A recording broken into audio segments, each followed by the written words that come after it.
Hi, this is Rick from Adventure Tech.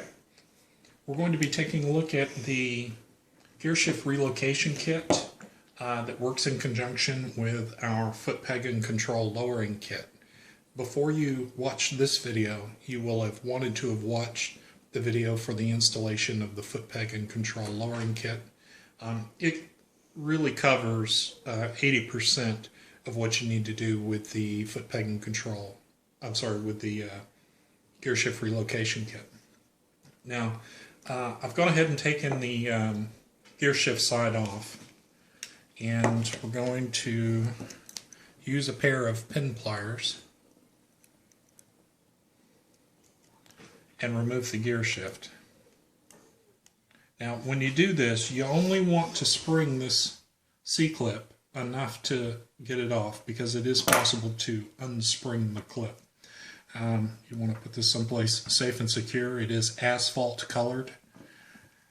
And then there is a washer that comes off, and then the gear shift slides off the post. You'll probably want to do this while it's still on the bike, unless you have a vise in your shop. You can put this in a vise in order to break this post loose. But if you don't have a vise, doing it on the bike is fine. Okay, so there is a locking compound on this post, so it is not going to break free as easily on your bike as it is on mine right here, because mine's been done several times already.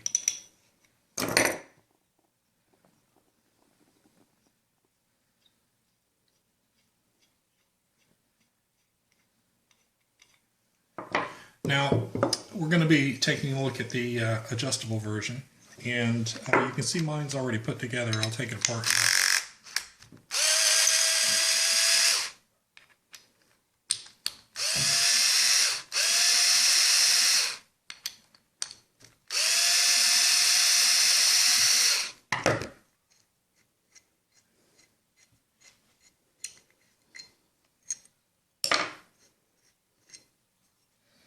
Right, so the plate looks much like the foot peg and control lowering plate right here. And then you've got a selection of basically extensions that you can use. The post that we just took out goes in here. Now you will want to use Loctite of some kind, blue Loctite, thread locking compound here. And I'll screw this in a second.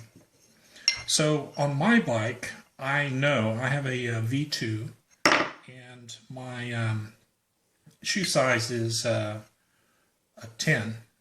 So I'm going to look for the minimum extension. And on a V2, that's going to be the second set of holes, because the peg position on the plate is a little different on the V2.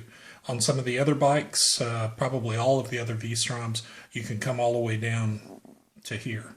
And if you are a size 10, you'll probably want to do that. As you move into size 12 and 13, you're into the middle holes. And if you're a 14 to 16, you'd probably want to go all the way out to the end. Okay, I'll go ahead and put this together.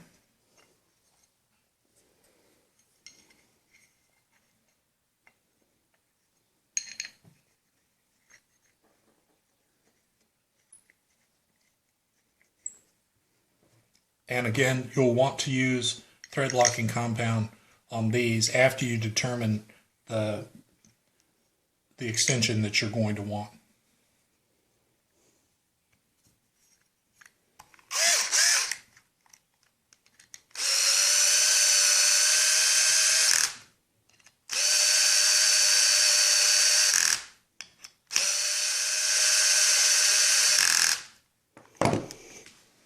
Okay, with that, we take and tighten up the post, again with thread locking compound on it, temporary blue Loctite.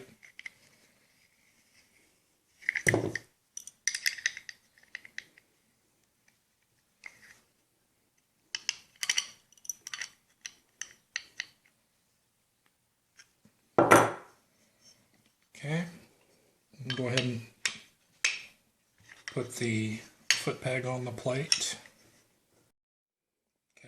ahead and slide the gear shift back on.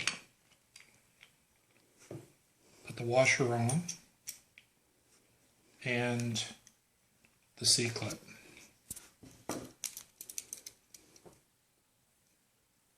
Oh, and you'll want to grease this post. Put some grease in here, right, before you reassemble it.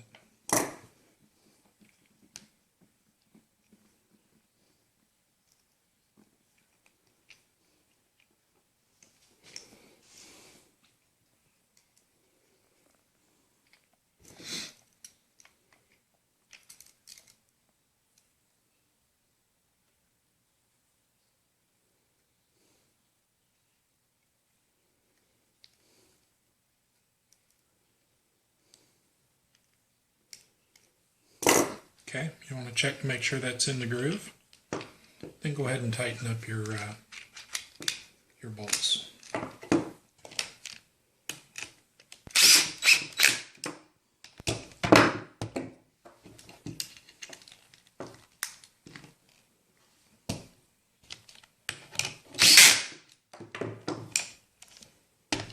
Okay, and here we can see the extension that we've been able to get. This is where the post used to be, and this is where the post is now. Moved forward about probably 1 3/16 in this case. Now, the gear shift linkage is the next part we want to look at. The top part is a standard right-hand thread.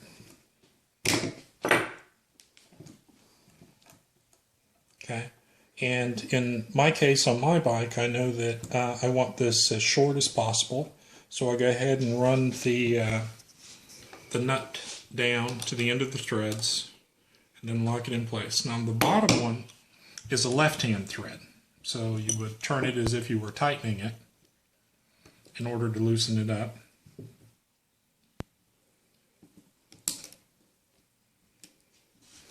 And with all of the threads consumed, I'm in a perfect position to get a 90-degree angle on the gear shift shaft. And from that point, it simply reassembles per the instructions on the foot peg and control lowering plate video.